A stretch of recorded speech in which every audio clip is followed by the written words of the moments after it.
Süregelen devrim, küresel kadın hakları mücadelesinden sesler.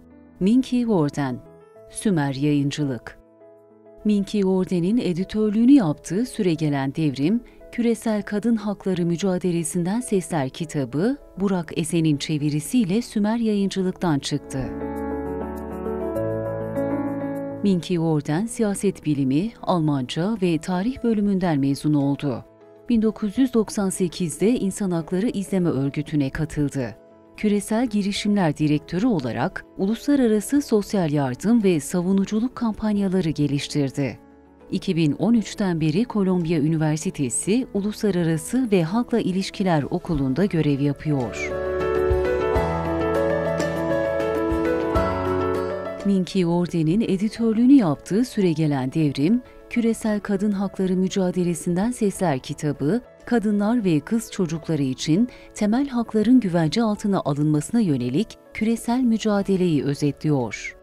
Dünyanın dört bir yanından yazarlar, kadınların hayatlarını iyileştirmeyle ilgili en zor sorulardan bazılarını ele alıyor ve can sıkıcı istismarlar için neden yeni yaklaşımlara ihtiyacımız olduğunu açıklıyor. Dünyanın birçok yerinde milyonlarca kadın ve kız yaşamlarını kontrol edebilme yahut sağlık imkanlarına erişme gibi temel haklardan fersah fersah uzaklar. Hindistan'da kimi eyalet yönetimleri hamilelik ve doğum sırasında önlenebilir sebeplerden hayatını kaybeden kadınların sayısını tutmaya zahmet bile etmiyor. Amerika Birleşik Devletleri'nde bürokrasinin ataleti tecavüz kurbanlarının hesap sormasını engelliyor. Somali'de savaş ağları ve kıtlık kadınların yaşamlarını ve ailelerini bir kez daha tehdit ediyor. Kimi Avrupa ülkelerinde aile içi şiddetten kaçan kadınlar zorba kocalarıyla meselelerini halletsinler diye gerisin geri eve yollanıyor. Suudi Arabistan'da tüm kadınlar erkek vesayeti altında yaşıyor. Çin çelişkilerle dolu bir ülke. Bir yandan anne ve bebek ölüm oranlarını düşürüp eğitim standartlarını yükseltirken, bir yandan kadınları zorunlu kürtaja kadar varan, çok ciddi zulümlere uğratan tek çocuk politikasını sürdürüyor. Irak ve Afganistan gibi birçok ülkede ev dışında çalışan kadınlar şiddet tehditlerinden dolayı mevzi kaybediyor.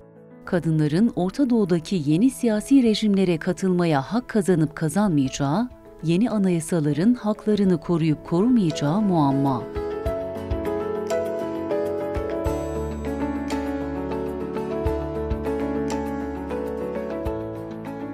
Kadın mücadelesi yürüten ve dünyaca tanınan 34 kadının kaleminden çıkan yazıların derlendiği kitap, küresel kadın hakları hareketinin ve uluslararası insan hakları söyleminin modern köklerini ve son 30-40 yıldır dünya genelinde kadınların hayat koşullarında yaşanan ilerleme ve gerilemeleri mercek altına alıyor. Kimse kadın hakları hareketinin insan haklarındaki bütün sorunları çözmesini beklemiyor. Aynı şekilde insan hakları hareketinin de kadın haklarındaki tüm sorunları çözmesi beklenmiyor. Ancak bu süreçte hepimizi kendi zincirlerimizden kurtarmaya yardımı dokunacak bir şey öğrendik. Birbirimize ne kadar temelden bağlı olduğumuzu, kadın ve insan haklarını köklendirme başarısının ortak çalışmamıza ne kadar derinden bağlı olduğunu fark ettik.